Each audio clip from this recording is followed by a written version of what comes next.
ma'am. Okay, well, welcome. We got some people here in the crowd, which is exciting. We got some people online. So today we're going to talk about goal setting. Yes. And It's November, y'all. it's November, so we got to get busy. I mean, people are putting up Christmas trees. I think Ashley's got 3 Christmas trees up. Man, that girl is on fire. So she's wearing a Christmas shirt and everything. Christmas this shirts. week. She's ready. It's Christmas to Ashley. All right. So I'm going to start out by just reading some of the notes that I had, which is so fun. I found these back in 2010. Kevin and I moved here September of 2009. And so I went to a conference, and these were my goals, and I wrote down some notes, and it says right here, goal 2010, become a top 50 agent in Raleigh. How fun is that, right? So I think we were like number 85 our first year in Raleigh with our sales, which was pretty neat. I think she's done it, y'all. So we've done it. It only took a while, but we're a top 5 team now. But so these were the notes from the conference, and I think they're really good. So I'm going to go over a few, and you guys can jot them down. Maybe they'll inspire you, maybe they won't. But this is what it takes to add 25 deals to your production. And if you choose just 4 or 5 of these points, you'll see that your sales volume will go up. So in real estate, I think it's, learning again how to treat it like a business. You guys have to rate yourselves on a scale of 1 to 10. If I opened up a new business and I look at what I'm doing every single day as an owner, would I be proud of my business, or would I say, gosh, I probably should work a little harder on my business? So think about the hours that you put in to your business every single day. Are you excited about that? Are you proud of that? Or would your business fail if you actually had a brick and mortar and were selling, hot dogs? I don't know, whatever the business was. So the thing that my coach would tell me is that anybody can become a superstar if they want it badly enough. So do you want it badly enough? Your goal. I wanted it badly. I wanted to make $1 million a year. I wanted to see it on my tax return. Even though I didn't bring home the million, the GCI was $1 million. I wanted that so bad. I could think about it. I could taste it. I would envision it at night. I wrote myself a check with $1 million on it that was right in my checkbook. So when I opened it up to write a check, because I guess we were still writing checks 10 years ago, I would see it. And then I would remind myself that that was my goal. So how bad do you guys actually want your goal? Is your goal to sell 12 homes? Well, want it bad, and then you'll sell 12 homes. If your goal is to sell 1,200, you got some work to do, right? So you can get it if you want it. It doesn't matter what your background is, what your education is, what your personal appearance is. It just matters that you have the desire and the discipline, and then you can become a superstar. So some people say, well, I have an accent. I was actually talking to a lady yesterday. She goes, I don't know if I could call on the phone. I have this accent. She speaks beautifully, so articulate, better than me, but she has a little accent. And so I think we get in our heads about, well, I'm not educated enough. That was my thing. Well, gosh, I don't have a degree. And I would be intimidated, sitting next to people like Pam, who has master's degrees and all this stuff, and we got to get out of our heads sometimes. And you can do this if you want to do this. I don't care what your background is. You got to have the drive and the grit and the desire. To become a superstar, you have to produce for a longer period of time. Guys, this doesn't happen overnight. We're not an overnight success. We're a decade-long success story, right? So it took me 4 years to build my business, busting my butt with Kevin every single day. People have heard me say this. We used to fight about who would have to get on the phones. Well, it's your turn, because I did 2 hours yesterday and you didn't. You went up to that inspection. So we would fight about who actually had to get in and grind. So you got to grind in the beginning. You're not going to come into real estate and then all of a sudden you're going to be a millionaire. It doesn't happen. It doesn't happen in any profession. You have to work your way up from sweeping the floors to becoming a CEO. And trust me, they don't do it overnight. So it takes time. Give yourself 4 years to really build a duplicatable, professional, productive business. So, all right. So the other thing that Mike would tell us is you must become a salesperson first, a salesperson second, a salesperson third, and a realtor fourth. Guys, we're in sales. You have to become a salesperson. You have to learn your craft every single day. What do I say to this client? How do I get price reductions? How do I get the clients to, buy a house and not show them 45 properties? Sales is an art. So we're in a service, based business where we want to help people. And most personalities I think that I meet in this business are, high eyes. They love to be in front of an audience. They love to service their clients. So when they think of themselves as a salesperson, sometimes they go, well, that's icky. I don't want to do that. Well, this is a tough business. You're not just going to, unless you're buying the business, you're not going to join a real estate firm and not have to talk to people. You have to talk to people, whether you're calling leads that come in, whether you're at an open house, whether you're cold calling. That's the skill that has to be mastered. The other thing that I think is really important is if you think about the last 25 years of real estate, there's different cycles. So real estate is a cyclical business. It goes up, it comes down. So sometimes we think, gosh, we're so awesome. Look at my production the last 4 years. I got news for you. If you couldn't make it the last 4 years, you probably shouldn't be in the business, because you could breathe on someone and they were buying a house, right? I mean, there's no inventory. Buyers are desperate. So you have to think about, how good am I really? If the market starts to crash, you guys have to be prepared for that. The conversations are different. You have to get more just skilled in helping those sellers get through these problems. And we might be going into a recession. Who knows? I think our market is actually pretty poised to do well. We've got all the people from New York coming here, and California and other states that have really high taxes. We've got people that are working remote now, so they can move. They're coming to our area. So I think we're going to have a kick butt 2021, but let's prepare ourselves for a potential dip in the market. So in good times, prepare yourself for the bad times so you guys can hunt and fish during that time.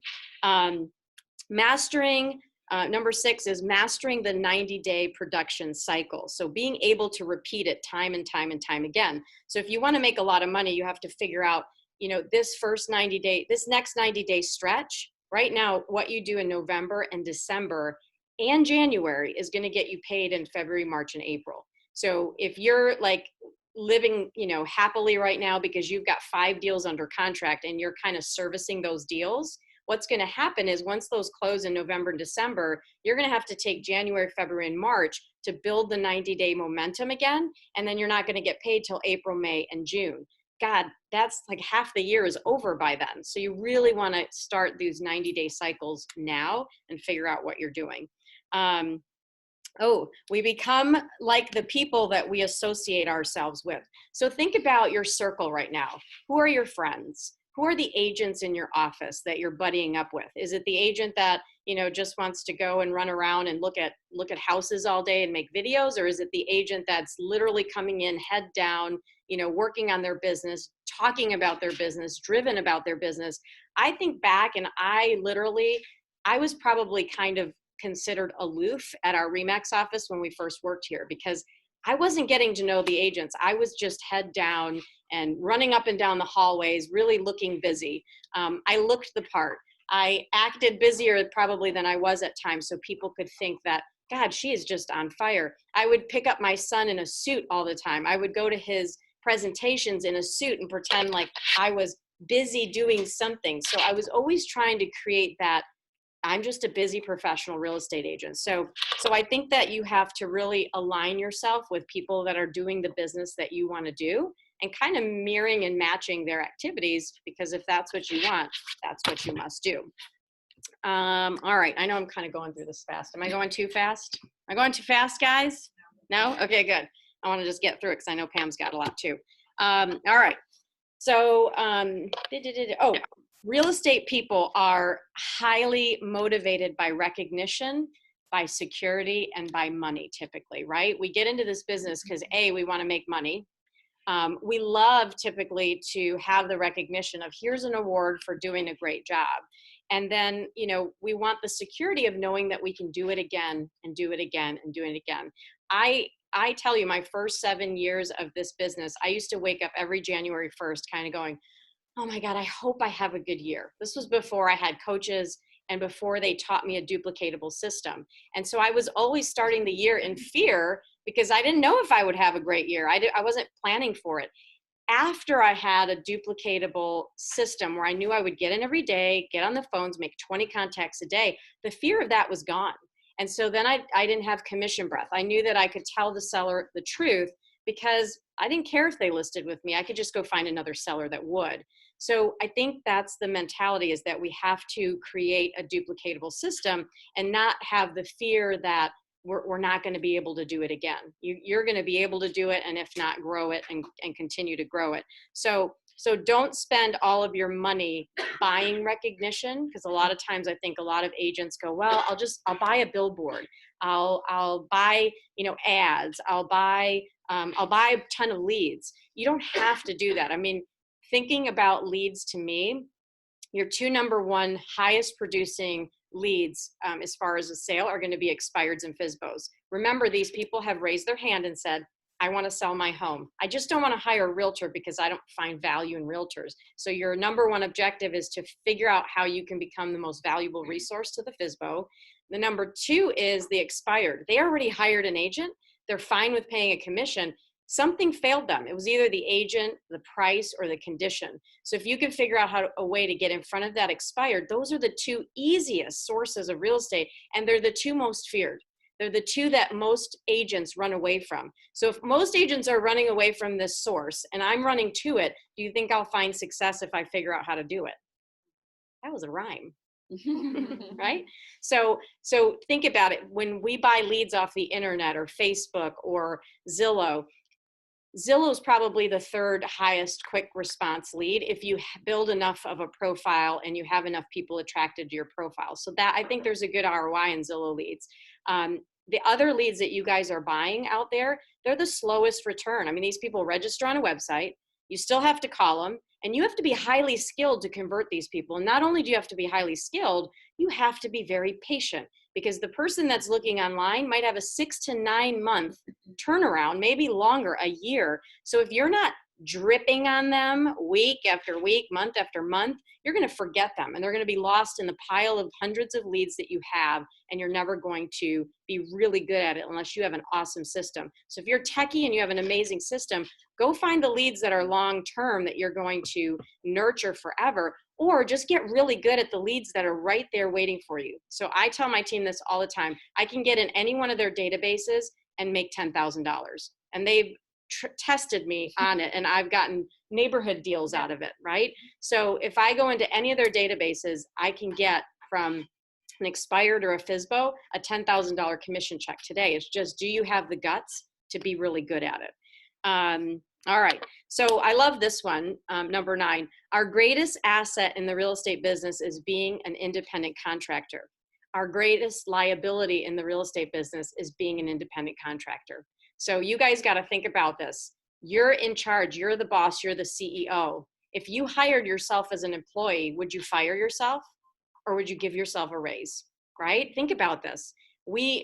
Our liability is that there's no structure in real estate. We don't have to show up. We don't have to punch in. We don't have to punch out. And we don't have to do the things that feel bad. But when you're an employee, you have to do those things. You have to be uncomfortable if your boss says, hey, LaQuesta, I need you to get on the phones and I need you to make 20 contacts a day, because you're going to be, looked at and reviewed. And if you don't do it, I'm going to fire you. But if you do it, I'm going to pay you $500,000 a year. Everybody would hit their numbers, but for whatever reason, we don't do it for ourselves because we're independent contractors. So I think that's unfortunately a liability in the industry. All right, so understanding the importance of the word attitude and how it affects our day-to-day productivity. So your attitude has to be looked at every single day. You know, when you have a down day, it's so easy in this business, because it's kind of a lonely business sometimes, to get in a rut and just be like, what am I doing with my life? Is this what I wanted to do? I didn't realize I became a telemarketer. Oh, I hate cold calls. You know, one disappointment leads to another, and then you got to check yourself every so often. Real estate is I think, the best business in the world, right? We are selling one of the most expensive things, right? We're not car salesmen. They're selling things that are 40 to 50, 60,000. We're selling millions of dollars worth of assets. The number one thing that every human typically wants in the United States and around the world, everybody wants real estate. So we're selling a really expensive product. We've got to be really good at becoming a professional. You know, it's no longer the minimum standard. You know, when I ask agents, why should I pick you as an agent? Well, I'm honest and I have integrity and I'm going to do a great job. Well, those are the minimum standards, guys. We've got to get better for our sellers and our buyers out there. So you got to check yourself right here and really kind of put yourself into a positive momentum. All right. So, skills are critical, right? So I love this point. Skills are critical in this business. However, skills backed up with a smile and enthusiasm are so much better to help you win. If you go in there and you're like one of the most enthusiastic people, I can name a couple that I'm always glowing when these people are around. Sometimes you don't need to be as skilled if you have amazing enthusiasm. The sellers are just going to be attracted to you. So try to work on your enthusiasm. If you're kind of a low, introverted, analytical person, and that's just your normal temperament, you might have to figure out how to lift that a little bit and raise the bar a little bit. So you got to practice it, put yourself in uncomfortable situations, because you're kind of on stage when you're in front of people. And if you're so in tune to if you're just so, what's the word I'm looking for? Just if you're always one way, you're going to lose versatility, right? And so one-dimensional, yeah. If you can't understand that your attitude and your personality style is only going to attract a certain amount of people, then you've got to figure out, if I'm in front of somebody who's a really expressive New Yorker and you're just really introverted, those people are going to say, gosh, that's not my person. I don't know if I could get along with that person, and they're not going to connect. But if you can be a mirror and match them and kind of get yourself out of your own box, they're going to go, that's my people. So if somebody swears a little bit when I meet them, I swear just a little bit. I might say shit that day, and they go, ooh, that's my person, right? Even though I usually don't swear, and it's, I might here and there, but I just try to mirror and match and make the person that I'm with feel really comfortable. And I don't know if it's our personality style, but looking at my disc, it just kind of says, you're versatile in acting that way. So maybe it's a little bit of a competitive edge, but I think it can be learned if you go and throw yourselves in those situations. All right. So, I love this point. Doing well in good times does not make you good. Being productive in bad times make you good. So are you as good as you think you are? I mean, I think that's huge. And we just talked about that. Is it just the market that's making us really excel right now because the market is just on fire? Or is it that we're really good? And we're going to find out when the market turns who's good and who's bad, because I'll be honest, you've got 9,000 licensees. When we joined the business back in 2009, there were only 4,000. So what will happen is, for all of you that aren't getting good at your skill, you're going to drop off. The average agent sells 4 homes. It's not enough to survive. You can't sell 4. You have to sell at least 12 to make a decent income in this business. And so you're going to see that as the market shifts, if it does, and I think that it will, just a little bit, you're going to see that 9,000 go down to probably 7,000. So will you be one of the ones that makes it? I know we will, right? Because we're going to push our people to make sure that they're doing the hard things. All right, so let's see. Ooh, I love this one too. We have to narrow the gap between appointments and presentations. So if you want to make more money, you have to go on 3 to 4 presentations a week. You have to get in front of people, right? You have to be presenting all the time. You can't present once a month and think you're going to get really good at listing appointments. So I don't care if you are on the phones or knocking on doors or at open houses, you have to get in front of people and at least talk to 20 people a day. And you can do it. I mean, you don't have to cold call. You can just call around neighborhoods. Hey, this is Tina. I'm a neighbor in your neighborhood, and I'm also a licensed real estate agent. And we've just sold 3 homes in the neighborhood, and we actually have buyers that are looking to move into our neighborhood. Who do you know that might be thinking of moving into our neighborhood? That's a cold call, but it's sort of a warm call. And if they go, well, nobody, gosh, well, thanks so much for thinking about it. I actually am looking at your home, and you've lived here for 5 years. Where did you move from? Oh, we moved from Florida. Well, what brought you to this area? Well, my daughter lives here locally. Oh, okay. Well, if you ever were to move, would you move back to Florida? Would you just stay here? Well, we would move back to Florida. Well, when is that? I mean, guys, this is a natural conversation. And if I ran through my expireds and FSBOs, the next thing I got onto was my just listed and just sold calls. You can take my just sold houses, go look up Tina Caul, all the houses we sold, call around to the neighbor and say, hey, we at EXP, we just sold a home in your neighborhood, and we know that when 1 home sells, 2 more sell right away. So I'm just curious, who do you know that might be thinking of moving? You guys can do those calls. I got my first listing from Linda Trevor's listing my first listing appointment, because Linda Trevor sold a house and we cold called the neighborhood and pretended that we sold it. So my gosh, I was shocked, but it works. You know who listed that house? And then Linda Trevor listed it. Yeah. So I got the appointment, right?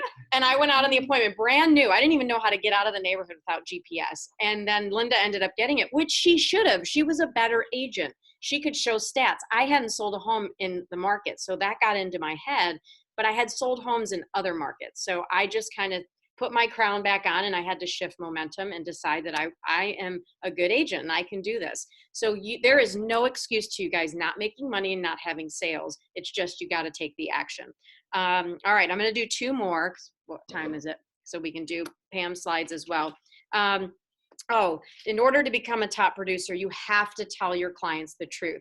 So no matter how uncomfortable it is, you have to, but be wise about it. I don't think that we should go out to houses and tell the seller everything they need to do, and then they go list with somebody else to do it at 4%. Be smart with the guidance that you give people, and just make sure that they want to hire you and your counsel before you give them everything. So you can come up with that block. Hey, well, I can appreciate this is the range that we're probably going to be in, but the first step is to get the stager out here. I pay for that service, and we're going to decide exactly what you need to do. And just know, Mr. Seller, most of our sellers spend between $5,000 and $8,000 getting their asset prepared, because that's what sellers need to do. They need to stop being cheap, and they need to clean their dirty carpet and paint their darn walls.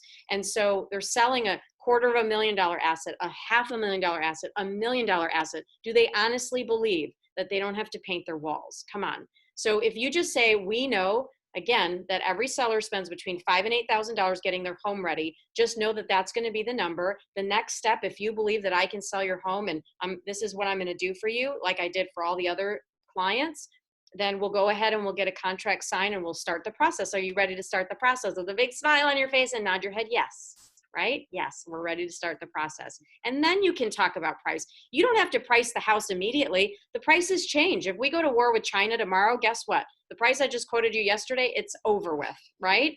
Things happen. The news goes up and down. People's, feelings go up and down, and so do the market. So use that as an excuse to buy yourself time. And then once they commit, if they know the range and they're comfortable, then you guys as a team can decide based on when they're going to become active. All right, let's see. Okay, I think that's good. I think we'll end there because there's a few more points. Anything you want to add to that? No, those are all really excellent points. And I think the takeaway I get from Tina is you can tell she has a big why, right? Like she's incredibly a driven person. Had a why. Now I have a different why, but I'm saying That's that a my different one, why but was yes. very, yeah. Absolutely. Oh, yeah. It was, I studied this stuff. But she's so driven. And so these were tactical ways for her to really grow that business, to kind of dig in there too. So no, it's awesome to kind of hear that mindset when she was, just starting out here in the Raleigh area there too. So I think it's great. Top 50 agents. So write your goal. What number do you want to be? We'll tell you where you rank. So exactly. That's right. All right. You rank at 9,000. 9,000. Newbies, you're at 9,000. Just starting out. You just got your license. You're number 9,001. Right there. Annie Spano. You can get there, girl. Nowhere to go but up, right? She's coming for that top 5 position. I know it. All right. And I hope she does it. So one thing, Tina and I went to a superstar, or kind of a retreat last week on Sprint Mastermind. And it was really around growing your business and looking at 2021 and setting some goals there too. So I thought it was interesting. Like one of my takeaways and what I wanted to share with you guys is the why. So there's so many great tactical ways. There's ways that you can plan your business for next year. But what really spoke to me is if you don't have a huge why, like a big, big why, and know what is driving you towards those goals, you may never actually hit the goals that you could, right? So one quote that started off for me that I really loved was, "The most powerful weapon on earth is the human soul on fire." Tina's soul was on fire. You can hear it today when she's reading back through that list. Gets me excited. I know, I can tell. And your soul's on fire today too, and with a different reason, right? Yeah. And different why. She's looking for more freedom in her life to be able to kind of do the things that she wants to do, spend her time how she wants to do it. I'm motivated by that as well. So I think part of goal setting, right, is you've got to identify that thing. It can't be just, I want a big business. Well, what does that even look like? How would you visualize that? What would that feel like every single day? And your why is the how you set it on fire. So let's explore just a little bit more. And how you like that $1 million to me, I knew exactly how we would spend it. Yes. Like like sometimes you go, well, I don't want $1 million because you don't have a plan for it, right? Mm-hmm. You don't have a plan to spend the 500,000 you make. Maybe it's 100,000 for you, but you've got a plan for 100, so you'll probably hit that mark. But you have to have, again, that passion. Did you hear that guy yesterday, that older guy? I missed it yesterday. So good. So good. He just said real quick, he said, I told my son he was going to college, and he said, I know what you're going to specialize in. He goes, Dad, it's my life. I can specialize in whatever I want. He said, no, you're going to specialize in passion. Ooh. He said, figure out what Love the that. passion is, and then everything will come. And I, thank God, found real estate. That was my passion. And so if it's not your passion, you're not going to do well with it. So fall in love with it. That could be your tool to get to some of your other passions too. Right? Yes. So real estate can provide a great vehicle to make money, to do some other things that you want to do as well. So some of the stories, right, that we heard last week, like AJ Maida is one. You guys should follow him. He's really cute for you ladies. His wife's really pretty for you guys. But they are an awesome, cute little couple that have these humongous dreams. But they wanted to travel the world. They wanted to live a life full of experiences, not just doing 8 to 5 every single day. So he could visualize what that looked like to him. Gene Frederick was another. His wife has cancer. Well, had cancer. She's in remission now. And so his why behind this driving force in real estate was he didn't want his health insurance plan to dictate what kind of, health care that she would get. He loved her so much that he would work himself to death if he had to, but he knew that wasn't the full piece. He needed to visualize that. That was his huge why, and it really spoke to him too. So it's amazing. Get in touch with your story. What is it? My story is different than yours. What drives me is going to be different from you guys. So what will meeting your goals do for you? Are you dreaming big enough? Now, this is one thing I say every EXP Explained. This person right here told me that my dreams were not big enough. My whole life, people had told me that I was, hey, you're doing fine. Slow it down a little bit. You're good. Thankful. Be thankful. Be content. And I was content, but also probably a little complacent, right? And so she pushed me out of that zone and said, you're just not dreaming nearly big enough. I almost guarantee all of you in this room are not dreaming big enough. And you may feel like you have big, audacious dreams, but they're probably not nearly big enough. So push yourself. What are your limiting beliefs? I think it's important sometimes to understand your personality. We did personality types this week. You naturally have some defaults, right? Some positive, some are a little negative. Don't spend time on the negative, but self-awareness is a real beautiful thing, right? And we know where some of our misses can be and how we maybe need to, kind of supplement that a little bit. I have a really quick video. It's a visual to help you guys understand why, knowing what your why can change how you kind of go through the path. So hopefully this will work. I love technology when we do any of these things.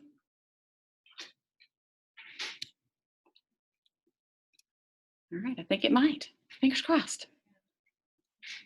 This guy's pretty funny too. It's really short. How do I know? And a lot of times when people hear the phrase, how do I know? The next thing they say is what? How do I know what? But the key really isn't to know what. The key is to know why. Because when you know your why, you have options on what your what can be. For instance, my why is to inspire people to walk in purpose. My what is stand-up comedy. My what is writing books. My what can be going out with some friends to eat. In fact, another what that has moved me towards my why is a web series that we have out now called Break Time. So every Wednesday at 3 o'clock, you should subscribe to the channel. We do a series called Break Time on YouTube. So 3 o'clock, we drop a new episode. One episode in particular, I'm about to show you a clip to. We were in Winston-Salem. So Break Time, this is how it works. I travel the country, I do stand-up comedy, probably an hour and a half at an event. And in the middle of my show, I'll just sit down and start talking to the audience. and funny just happens. Or I'll meet somebody who's really interesting. So I met this one guy, and he said that he teaches music at a school. I was like, all right, you teach music, you know, can you sing? And then I'm just gonna show you the clip. Check it. So you're a musical director. Yes, sir. All right, so let me get a couple bars of like Amazing Grace. Can you do the first part of that? Go ahead. Amazing Grace, how sweet the sound that saved a wretch like me. Wow, that where I could sing. You know what I'm saying? Now, once you give me the version, is if your uncle just got out of jail, you got shot in the back when you was a kid. I'm just saying, let me see the hood version real quick. You know further. Let's just see if that exists. Let's see what you got.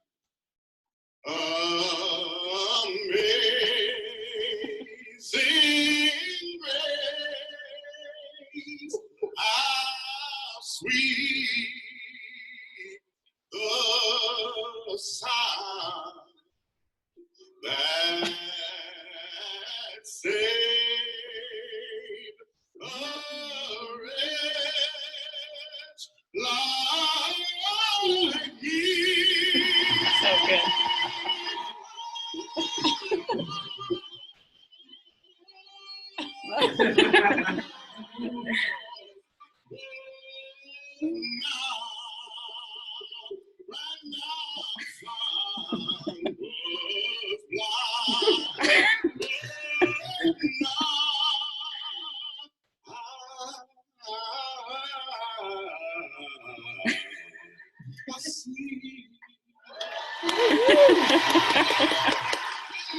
That's awesome. Purpose and passion. So here's the thing. The first time I asked him to sing, he knew what he was doing. The second time I asked him to sing, he knew why he was doing it. When you know your why, your what has more impact because you're walking in or towards your purpose. Ooh, that was I good, know. right? It makes you just go, ooh, that was really good. I like that one. We've seen that one a lot. I We like love it. that one too. And I know I've showed it before, but it just has such, there's no other little quick clip that you could show that really demonstrates what why can really do for you. So everybody can do that, right? Let me go back. Sure, let's go around the room and sing. Yeah. Exactly. You're first. So we're going to talk more about how you do this, though. But before we ever even get there, start writing, right? Start journaling. When people talk about their why last week, there were folks that were crying. Like it was so intimate with them. They had visualized it to such great detail that it actually helped them on planning their goals too. So just keep that in mind. Right. And don't just stop at what's my why? My why is my family. Everybody says that. Go deeper. What's that look like? What kind of relationship do you want to have with your family?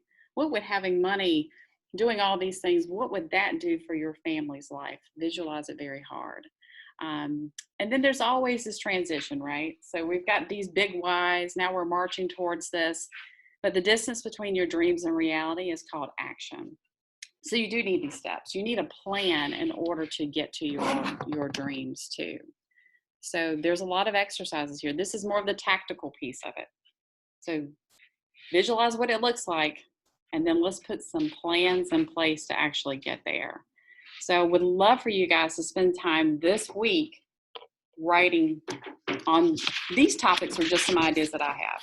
But I'm sure there's other things too that maybe mental, maybe some other personal development that you want to do as well. Then next Friday we're going to do some vision boarding.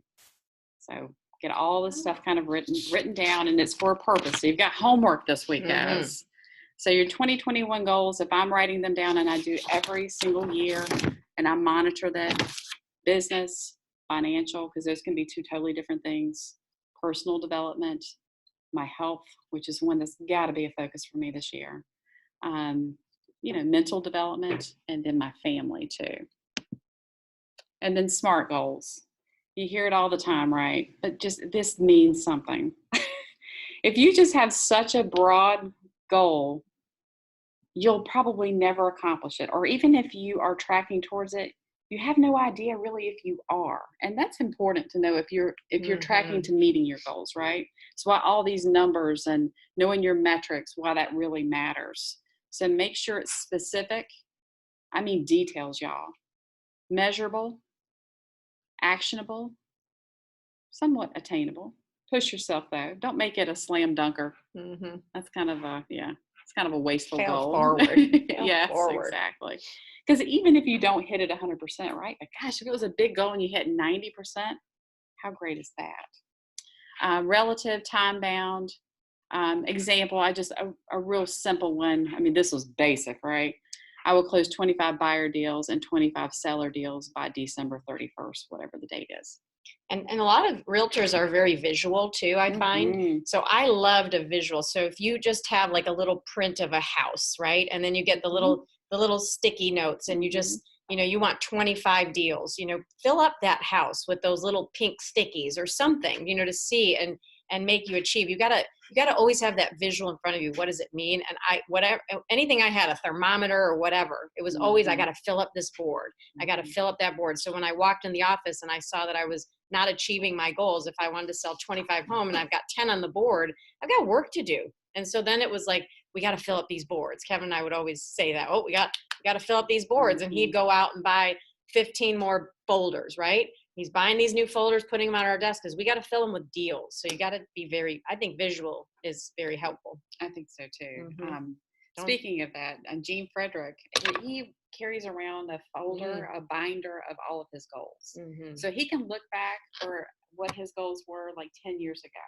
And then he could look at it in great detail today too. So, but that's that visual piece, right? So you could go back and look at it weekly or daily or however often, because you don't want to wait until like November and then you're looking back at your 2020 deals and you go, man, I was way off. And I think another thing too, if your goals are buried behind a spreadsheet on a computer, again, you're not going to see them. So definitely in front of you, but the vision board too, when you're doing it next week, there were things sometimes I'd put on my vision board that didn't really move me. I just wanted to fill the spot, like I felt like, well, I've got these 3 things, but I wanted to fill up the whole board. And then I'd find myself putting things on there that didn't drive me in that moment, right? This amazing vacation to wherever. It wasn't really part of my next 12-month goals. I wanted it one day, but it was really, I don't care if it's 3 things on that board and it looks empty. Just pick the 3 things in the next 12 months that you want, that are these next 12 months of hard work are going to get you. Not, I want a jet plane. Well, I want a jet plane too, but it's not coming in the next 12 months. Maybe in the next 12 years. Although she does have one of those by her desk. Yeah. Well, Kevin, maybe we'll get it. You better think it. But I mean, just make it where it's going to move you to see that. I don't care if it's a dining room table that you want. It's $2,000. Just stick it on there, but make sure you really want it. Well, Mackenzie on our team, I've used her vision board several times to show agents about the power of the visualization of it. She has on there that she wanted to remodel her kitchen, remodel her bathrooms, create an office, vacations. I think she's hit 90%. I mean, most of her goals that she has on her vision board, and it is literally in front of her desk. So if she's in there, it is right in front of her every day. But it's so funny to look at that. It's all kind of worn, like the sun has kind of beat it, but she is. And without COVID, I think you guys probably would have traveled to some of those trips too. Yeah. That was the missing piece. But her word choice on there is even powerful too. There's butterflies, right? It's about transformation. It's really cool. So. Yeah, and even the visualization, like sometimes when I lay in bed, not sometimes, probably all the time, like envisioning yourself going on the vacation, envisioning yourself walking into that store and buying that dining room table. I had dining room tables and chairs on my vision board, but just envision yourself already having that. That's so important, because if you put out, I want $1 million, if you don't truly believe deep down that you can have it, or you want it, or it's in your hand, you have to be able to believe and then put the emotion behind it, right? Maybe it's fixing your relationship or buying your kids something, whatever it is. Imagine that you've already done it. That's really important, the visualization at night. I don't know, I do that right before I go to bed. I dream before I dream. I I was listening to something earlier that said everybody has the seeing is believing phrase, but it's actually the opposite, right? If you Believing is seeing. And he said that 99% of things you are creating into your life, you can't see 99% of it. You finally get it and receive it at that last 1%. It's the other 99% that you just can't see, that you have to have the belief that First. it's happening. So if you didn't hear that, Kevin said, everybody says seeing is believing, but it's different. It's opposite. It's believing is seeing. So you have to have the belief, the blind faith. I used to have that.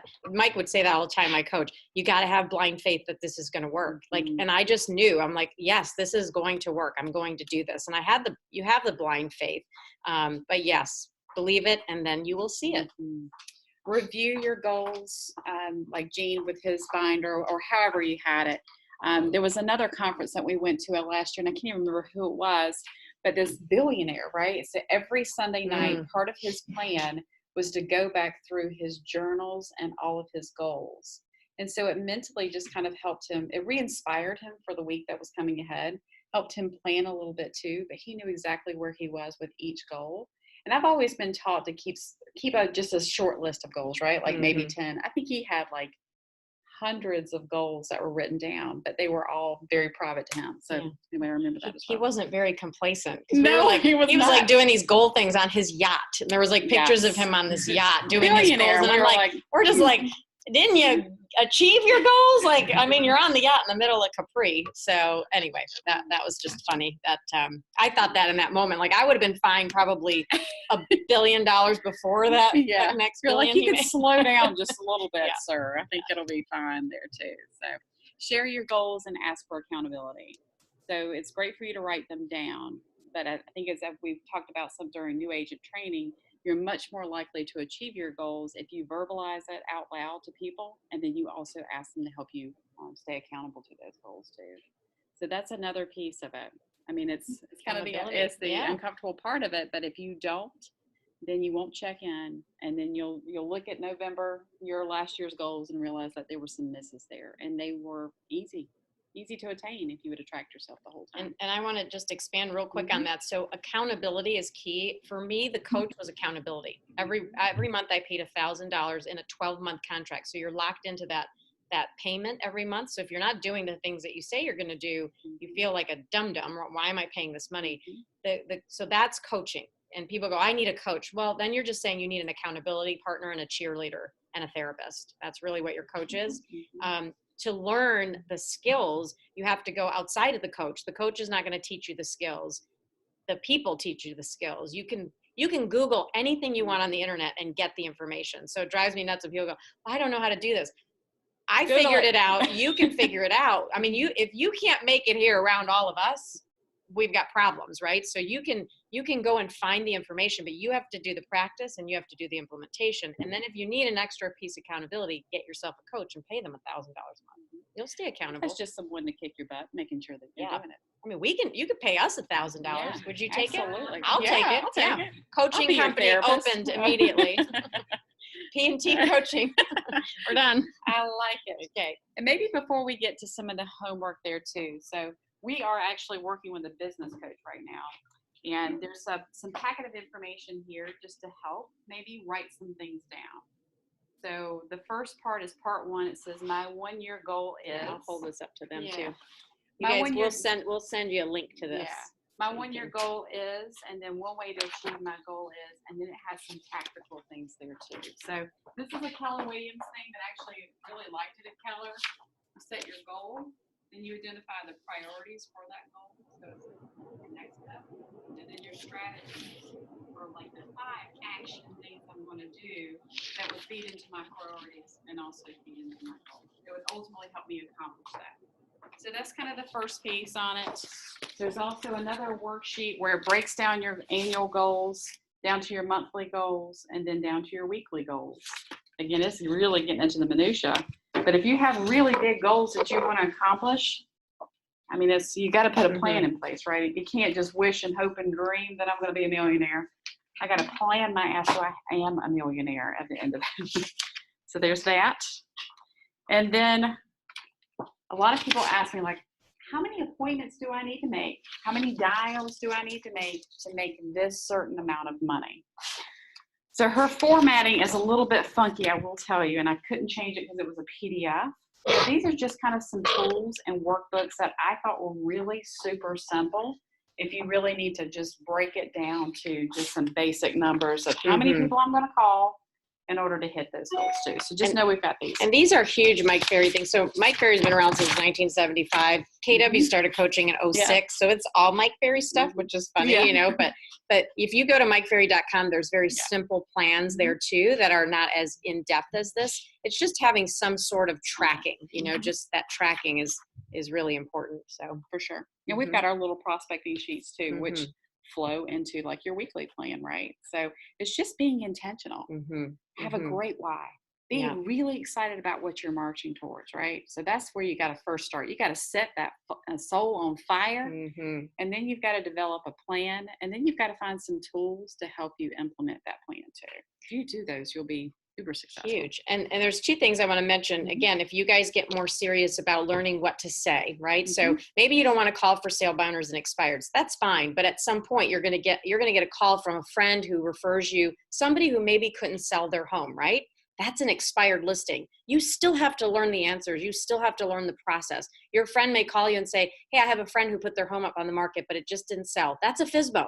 You still have to learn what to say to FSBOs and expired. So I tell my team all the time, don't call them, but at least know what to say because we're going to get the calls and you still have to treat that the same way. So every morning at 7:30, if you guys don't know this already, there is a morning call that our agents get on. We have agents all over the country, about 40 or 50 agents, and they role play. It's free every single day. If you want that number, email me, text me, and I'll get that number out to you guys so you can join and participate.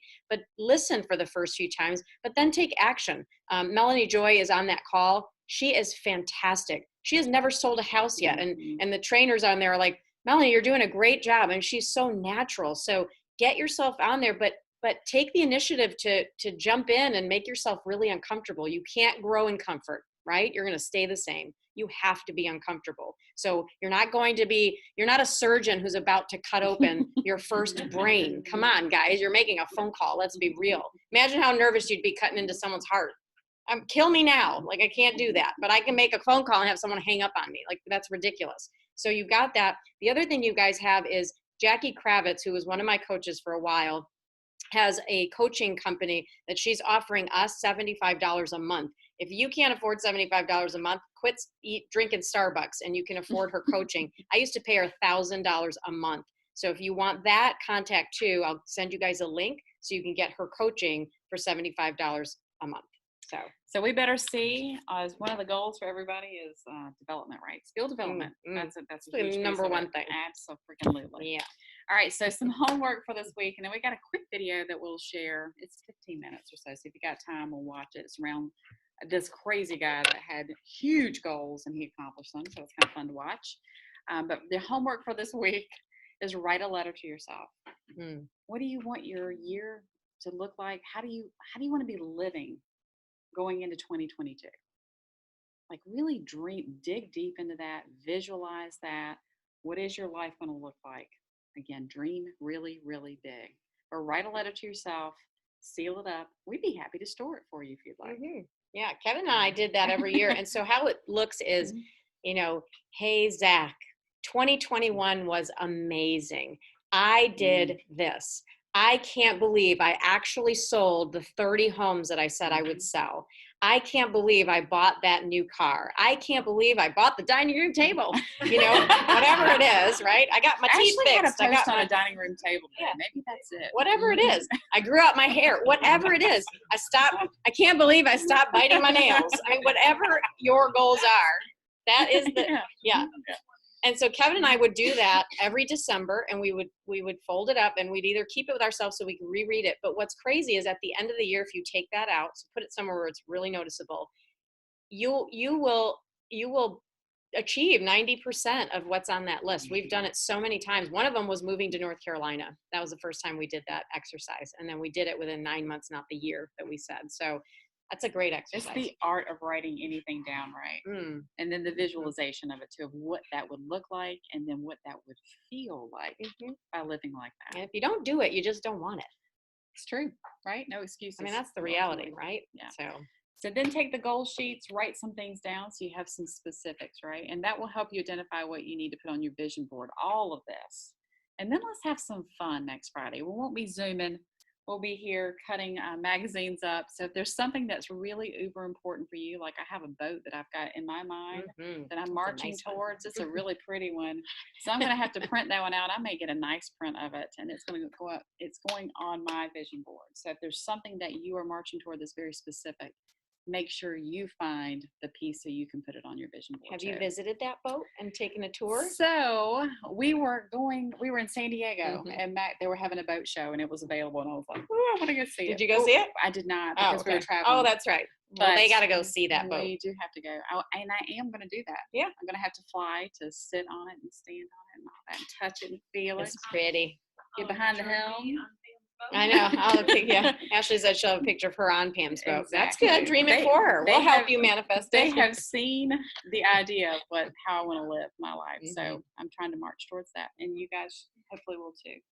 I Okay. just have one thing to add when writing down. Why don't you come up here real quick? Yeah. Hurry up so people can hear you because they can't hear you. This is and we talk Mindset about this, master Kevin I Caul. know. we talk about this a little bit in the new agent Right training. Is sometimes it's we get caught up in the how things happen, and you can't necessarily get caught up in the how. So when you're writing down these goals and writing down the action steps, don't just be set in thinking those action steps are the only way that goal is going to happen. I remember reading a book, and I don't remember the name of the book. I think it was from Joe Vitale years ago. It was, here's the action step or something better, right? Was just what he added on to the end of every sentence. Because if you have a goal of making, let's just say $200,000, right? And the only way you think you're going to achieve that goal is by selling 30 homes this year, well, then you're limiting how that money can actually get to you by connecting it to something else, right? And I'll use the example, a friend of mine needed some money and wasn't sure how it was going to come. And he thought it would come one way, but his great aunt died that he didn't know. And his cousin that he didn't know very well walked into the car dealership that he was selling cars at and gave him a check for $250,000. That's not something you would draw up to get the $250,000, right? You would say, I want $250,000, but I have to sell so many houses, when somebody could literally walk in and hand you a check from a dead relative. So don't necessarily connect your goals. You have to take action, there's no doubt, but they're not the only way that things can happen. So don't shut your mind off to other Don't, possibilities. right, there are other possibilities. And the other thing is, if something is difficult, it's probably you're going down the wrong path. If something is just ultra difficult and it's roadblock after roadblock after roadblock, you're in the wrong direction. And that should be a key to you, that you're in the wrong direction. Yeah. And so you should be open to the idea of looking in other directions. Annie, you had something to say? I just want to add to that, like, one of the awesome things about being an entrepreneur is that you're constantly connecting with people, building your network. So sometimes, like, I've experienced this in my businesses as well. Like, I have one way that I think I'm going to hit a financial goal, but because of a connection, because of putting myself out there and showing up and being passionate about what I do, it's led to another connection, like a speaking engagement where I got paid $15,000, and I was not planning on that. Right, right. You know, and yeah. it's just because I'm putting myself out there all the time, Right. those connections. I'm showing up with my passion, my purpose, and my why, and knowing how I want to help certain people. Yes. So I think that that's completely applicable within the real estate world as well. Like, yes, you can set a number of how many homes that you want to sell, but if you don't hit that, there's other ways that you can make money, and sometimes you don't see that until it actually presents itself to you. The action part is you put yourself out there, right? To create those opportunities to hit those financial goals. Yeah. And when you lead with passion, like a lot of you are in this business that you probably just shouldn't be in the business. You know, if you're waking up every day and it's awful to you, this is not your purpose. I talk about it all the time. I read about it all the time. I dream about it all the time. Now I've moved my purpose, but I'm still in real estate. This will always be, everything is about houses to me, how pretty they are, how I can buy them, renovate them. It is what drives my soul on fire, right?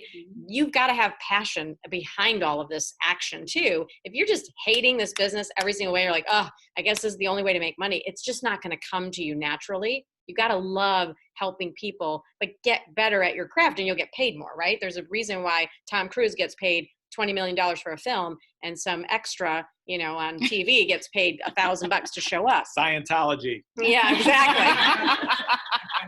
Yeah. So anyway, you just got to lead with passion too. So Absolutely. I don't know. Do you want to show the video or just send them the link, or we can show it next week when they do the dream board? Oh, let's do that. I'll do that. Let's do that. I'll start with that We're next right week. at 12, so we'll Mhm. just show that next video. It's like 10, 15 minutes. We'll do it next time, Yeah. which will hopefully inspire everybody to Yeah. do more on their vision board, perhaps. Maybe we So, could post it in awesome. Freedom Builders and we'll start with it Yeah. again next week. How about that? Sounds perfect. Perfect. Well, does Awesome, anyone have any guys. questions before we go? No? Everyone's dreaming of their passions or Let me see. leaving I this think I business may have after forgot. today. Check this. Let me see. Like, oh my gosh. We lost 4 agents, 4 men down. They're like, I'm going back to my other job.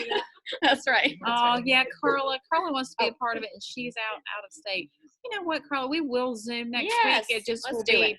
a lot of us kind of walking around with scissors and stuff like that. But absolutely, That's true. Yeah, we'll Zoom it. actually Zoom and Yeah.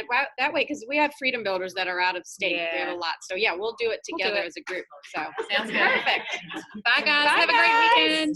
Guys. See ya.